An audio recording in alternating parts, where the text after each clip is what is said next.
الموضوع عادي هذا قرح بدنا oo ma aragtay taariikhda noloshayda oo dhan igu jiri doonta hadii rabbi qadaro ma aragtay in badan aan ka sheekeyn doono 7 cisho dad alla 3 cisho dad badan aan isbaranay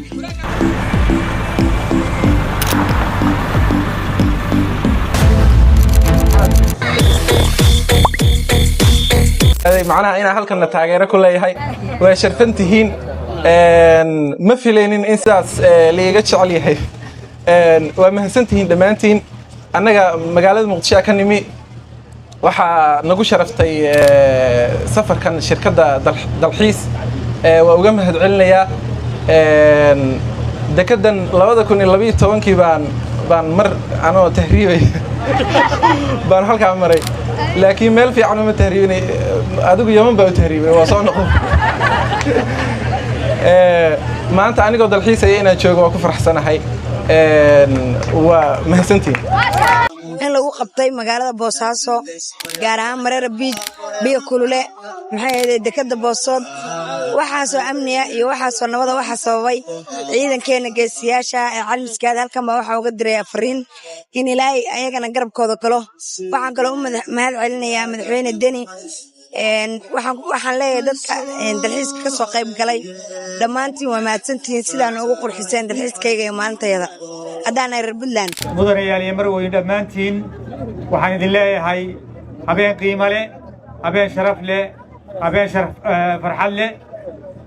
maamulaha furdada waan filayaa inuu ila joogay hadaan inaga tagin dhamaantiin ku soo dhawaada habeenka qiimaha leh aynu sagootinayno dalxiiska aynu 3 maalmood wadnay dhulka bilicda leh ee degmada Boosaaso ku hareeraysan aynu dadka baraynay dalxiiska aynu dhiiri gelinaynay oo ayna Mareera ku daahfuray xeebta quruxda badan ee nadiifta ee aynu ku maalintii labaad aynu tagnay ceelka biyo kulule oo maartay munaasabada soo xiritaanka toddobaadka dalxiiska Puntland waxa muuqaalka markii labaad ka soo muuqanaya walaalkeen xiriirkoosor maxay kaaga dhigan tahay toddobaadka dalxiiska Puntland ina ka qayb gashay habeenkiisa la soo xirayo xafladda wallahi wax weyn bay iga dhigan tahay waxaan isla qaadanay 3 maalmood aad iyo aad u qurux badnaa oo ma aragtay taariikhda noloshayda oo dhan igu jiri doonta hadii rabbi qadaro ma aragtay in badan aan ka sheekeyn doono 3 cisho dad badan aan isbaranay quruxda Puntland aan ogaanay amni iyo xasilooni iyo farxad aan ku dalxiisnay caawana waxaan ku faraxsanahay in lagu soo gabagabeynayo dekadii magaalada Boosaaso hooyadii ganacsiga ee Puntland oo cashaan ku lahayn cid ka soo agaasitay way mahadsan yihiin muuqaaladii quruxda badnaa ee ka diyaarisay waxaan leenahay dadka si fiican noola daawada aad baan saaxiib u maasan tahay dambeysay aad u dirayso dhalinyarada jecel dalxiiska wallahi waxaan leeyahay wadankeenu wuxuu leeyahay meel aad iyo aad u qurux badan oo adduunyada aynu ka aragno miidiyaha ma aragtay 200% ka qurux badan sida Mareera iyo ma aragtay meelaha kale ee la midka marka waxaan la oran lahaa dhalinyarta inta diyaar tihiin socda oo dalxiisa oo quruxda wadankiina ogaada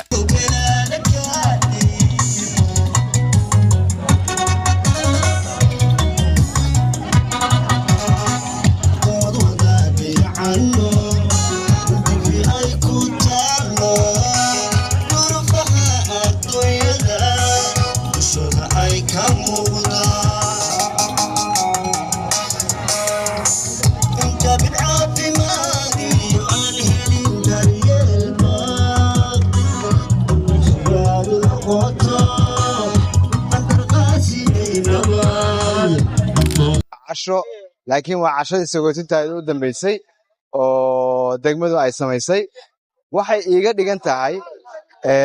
runtii waxaan halkan ku soo koobi kara maaha farxad rayn yacni shaqadii aan ka shaqaynaynay in aan wax qabannay inaan isu aragnay waayo wixii annagu aan ka shaqaynaynay ka wasaaradan ama waaxda dalxiiska gaar ahaan aan ka shaqaynaynay miraheedii maanta inay noo muuqato annagana dhiira gelinaysaa inaan wax qabanay bayna tusaysaa wali waxa ku jirnaa maalmihii dalxiiska ku jirnaa oo jeedaan maanta ama caawa meesha joogno waa takadii ma sha Allah waa isku wada yimid waa maalintii saddexaad dalxiiska tan waxay farqaatay ka tahay nabadda Boosaaso iyo mataqaana horumarka ee Boosaaso iyo sida mataqaana dadka ay u wada faraxsan yihiin kadib markii laga guuleystay ama la jibiyay cadowgii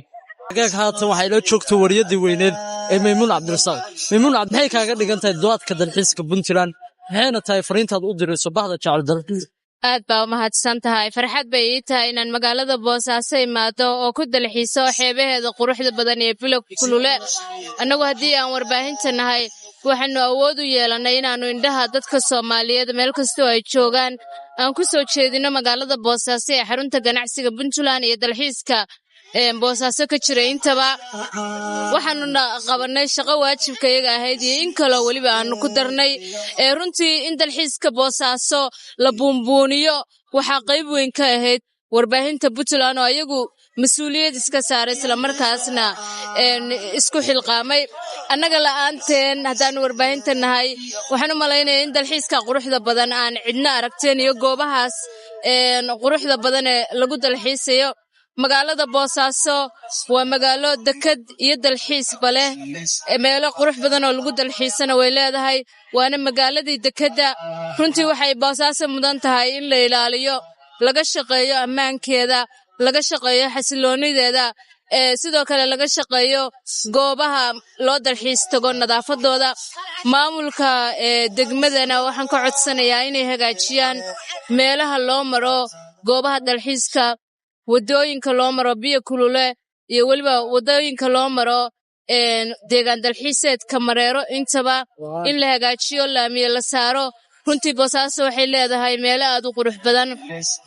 oo mudan in guud ahaan dalxiisayaasha caalamku ay yimaadaan oo ay daawadaan aniguna runtii aad iyo aad baan ugu faraxsanahay inaan imaado alla ka sokow inaan boosaaso imaado waxaan uga mahad celinayaa wasaaradda warfaafinta puntland oo intay garowe naga soo kacaysay noo suuragelisay inaannu boosaaso ku dalxiisno weliba aannu soo tagno ilaa 500 oo kilomitir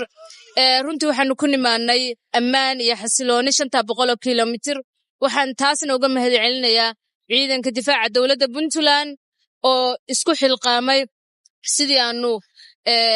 si ammaana u dalxiisi lahayn deegaanada puntlandna si ammaana aannu ugu kala gooshi lahayn